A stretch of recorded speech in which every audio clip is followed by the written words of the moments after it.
you give the edge to? I know you should favor I'm him saying over everyone. Shakur beat everybody. It don't matter who it is. Shakur beating them, so it don't matter. Shakur over everybody. That's how it's gonna be. When you got that much money, you know what I mean, it's hard to be salty about anything, you know what I'm saying? But I think it's just the way that it is. It's the new era, it's the Devin Haney era, and that's what it is. And he's hanging on to the Floyd Mayweather era. I mean, so hard, he choked out Terence Crawford. He's still talking about he in boxing. Terence Crawford couldn't have an era to himself. And if you put Terence Crawford against any opponent on Floyd's resume, who do you have favorite? Terence Crawford or one of Floyd's opponents? I feel like Shakur, just like Crawford was with me, Shakur has the ability to pass Terence Crawford. Terence Crawford believes Shakur Stevenson defeats anyone put in front of him and calls him a truly special talent. He even laughed off Bill Haney's threats, confidently claiming that if the fight ever happens, he would be the one to retire Devin Haney himself. Man, that boy's special. That boy's special. Shakur's, you know what I mean, one of a kind, you know what I mean? He adapt to every fighter, and then once he adapts to you, it's a long night. So he can make Devin like give up his height, not necessarily have to just go after him. We didn't see Shakur go forward. We didn't see Shakur stay in the pocket. You know what I mean? We didn't see Shakur move. We didn't see, you know what I mean, how defense minded he been. Like Shakur is just all around a great fighter. I feel like Haney should move up to 40 though, or stay at 35. Take the Shakur fight. But I don't know. Listen. I know what it feels like to be struggling to make 135 out there. Bill Haney boldly declared that this is the Devin Haney era, not Floyd's, not Terence's. He made it clear that Devin doesn't need anyone else to elevate his spotlight, because Devin Haney alone is more than enough to carry his own legacy. It's an era where Terence was in the shadows of Floyd. And when Devin came along, there was no shadow that was big enough. Because we're not taking no prisoners. We know that our job is to get to the Mount Rushmore of boxing, where the greats are. And Tank Davis is a statement. Bill Haney made it clear that the decision is entirely Shakur's if he wants to face Devin Haney. And whenever Shakur chooses to step up, Team Haney will be fully prepared, ready at any moment without hesitation. That the weight that they fight at, they've always been one weight behind each other or one weight after. You know, Shakur will come up, you know what I mean? Devin will be at that weight. Bill Haney strongly emphasized that no fighter in the sport possesses an amateur background as deep and accomplished as Devin Haney's. He insisted that Devin is the real deal, a true fighter who stands on his own, backed by undeniable greatness and a legacy built on hard-earned experience. You don't have that much amateur background and that much boxing in you to be saying that you're a TikTok star. He's trying to fool us with that smile and all that shit, you know what I mean? But he's a fighter.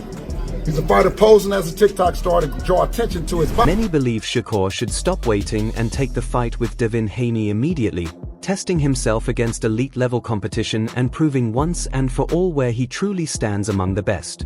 If Shakur Stevenson want to keep that momentum and daring to be great, enhancing his greatness, we all know he's motivated and inspired by his mentor, Terence Crawford, that his next fight should be versus Devin the Dream Haney, moving up to the 147-pound division, because with that victory, he'll become a 5-division world champion, 3-division lineal champion, because I'm sure that Turkey Al Sheikh Ring will put that fight, will put the ring belt on the line, because I believe that Devin Haney is probably the best welterweight at the moment. He'll accomplish all of that by the age of 29. 5-division world champion, 3-division lineal champion. Come on now. Hey, Shakur Stevenson, you the WBO champion, 140-pound division. You could easily petition the WBO to make you the immediate mandatory to Devin the Dream Haney. I think that's the best fight right there. Let me know what y'all think. Floyd Mayweather made it clear that both Devin Haney and Shakur Stevenson deserve respect and full recognition. He highlighted that Devin Haney, now 33-0 with 15 knockouts, turned professional at a young age, building his record early, while Shakur stayed in the amateur ranks pursuing Olympic gold. Floyd even suggested that Shakur should have received the gold medal after defeating Robeisy Ramirez. Despite the debates, Mayweather stressed that both fighters have earned their place and should be celebrated and treated with fairness in the sport. Now I know Devin Haney is 27, Shakur is 28. Devin Haney entered the pro ranks early. Shakur stayed in the amateurs to attempt to become Olympic gold medals. And he should have been. He beat Robeisy Ramirez, in my opinion. Nonetheless, he didn't get the nod. So, Floyd is saying that they should be celebrated, they should be uplifted, as you see here. Statement, right? They need to be treated fair. The issue that I have with this statement is that Shakur Stevenson was looking to actually sign with Floyd, and Floyd didn't sign him. Devin Haney looked up to Floyd Mayweather, trained with his father, trained with his uncle, trained with him. And he was eager to see Ryan Garcia beat him because he had a spat with Devin Haney's father, trainer and manager, CEO of DHP, Devin Haney Promotions, Bill Haney. The irony is that Shakur once tried to sign with Floyd Mayweather but was never brought on board. Meanwhile, Devin Haney grew up admiring Floyd, training alongside his father, uncle, and even Floyd himself. Both of their careers clearly reflect Mayweather's influence, with each fighter modeling parts of their style after him. Mayweather holds the power to elevate the next generation, and when he acknowledges these young stars, it reinforces their significance in boxing's future. Even if his public support hasn't always been consistent, his voice still carries major weight in the sport. Floyd Mayweather has the power to support these young fighters who look up clearly. Shakur and Devin model their game after him and look up to him, right? As they should. And how often does Floyd reciprocate that? Now I know he shows up. Shakur says when he calls, he answers. Devin says when he calls, he answers. He'll show up if they call, like to the gym, sparring. He showed up for Shakur, right? Show up for them at the fights for them.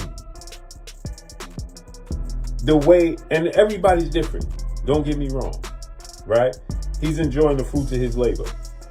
Promote them. When Shakur Stevenson won this fight against T.O., you say he should be treated. Andre Ward shared his excitement about a potential showdown between Devin Haney and Shakur Stevenson, calling it a fight he genuinely wants to see. He pointed to Haney's confidence, mentioning how Devin talked about facing both Little Bro and Big Bro, something Ward believes would present a serious and dangerous challenge. Ward also highlighted that Shakur is in a very strong position right now, which only makes the matchup more intriguing. Switching topics, Ward gave his take on the Super Bowl, predicting that the Seattle Seahawks would defeat the New England Patriots. He credited the Seahawks coach for instilling a disciplined, business-first mindset within the team, an approach Ward says he truly respects. Who that? Devin said he'll take Lil Bro and Big Bro. Yeah, I want to see meaning that. Keyshawn and Shakur. I want to see it. Keyshawn is dangerous right now. I want to see it. You got any prediction for the Super Bowl, Seahawks or the Patriots? I think the Seahawks going to do it, bro. I think they're going to do it. Just the way they looking and the way they playing. The head coach has a temperament about him, man, where it's like, hey, we happy to be here, but we got business to handle. The team is taking on that identity, man. Recently, Floyd Schofield shared his thoughts on the current boxing landscape, especially when it comes to Devin Haney and Keyshawn Davis. He explained that Jay Prince strategically manages his fighters to avoid internal clashes, making sure each one has the space to thrive without disrupting the same revenue lanes. Schofield stressed that Devin Haney is always ready to step up, no matter who stands across the ring, and that any fight involving him is guaranteed to deliver. He also pointed out that after experiencing a loss, Devin may be more cautious about risking another setback, regardless of how his official record is viewed. It don't matter which one go up there. Devin is Devin. Devin going to show up. It's going to be a great fight with either one of them. Because Devin took a loss, and he don't want to take another loss, whether he got it cleaned off his record or not. He don't want to take another fight, though. I ain't gonna lie. Both of them are good fight. I don't think Keyshawn is going to beat Devin. I really don't believe Keyshawn will beat Devin. Too much experience? Why? I don't know. I just don't see. But off my prediction yesterday, I'm not gonna get that because people will say things. But skill wise, I don't believe this new Devin that showed up his last fight Keyshawn is going to be able to run through like he did Ortiz, a smaller guy who seemed like he didn't want to be in there. I ain't gonna lie, as much as I don't like Devin, I did not expect Devin to do that to no. Schofield acknowledged that both potential matchups would be exciting, but he firmly believes Keyshawn Davis wouldn't be able to beat Devin Haney. In his view, Haney's experience is simply on another level, and the fighter we saw in his last bout is far beyond what Davis could handle. Schofield contrasted Haney's dominance with Davis's win over Ortiz, noting that Ortiz seemed disengaged, while Haney stayed sharp and resilient under pressure. Haney proved he could absorb punishment without faltering, demonstrating true toughness. Schofield concluded that, regardless of personal opinions, Devin Haney's skill, experience, and durability make him a fighter who simply cannot be underestimated. One was catching him too and didn't even buckle Devin, so I don't know. And Keyshawn's performance wasn't great. It was good he stopped him, that the referee gave him a gift. Because the ref stopped it. He didn't even give Ortiz a chance to stand up. Not saying Ortiz would have won, but it wouldn't have been a knockout in that 12 seconds. No, that's what I'm saying, but it wouldn't have been a knockout. The ref gave that gift. He didn't even get his man the count to get up to 8. So, or to 10. So, I don't know. I would want to see the Keyshawn and Devin fight. Key do got some dog in him, so I would like to see that. I like the new version of them though. I like the God more in it. The maturity of seeing them grow up as fathers. Like, yo, just to see these young men get into these points is amazing. And they still in their 20s. So I can imagine them in their 30s. You know.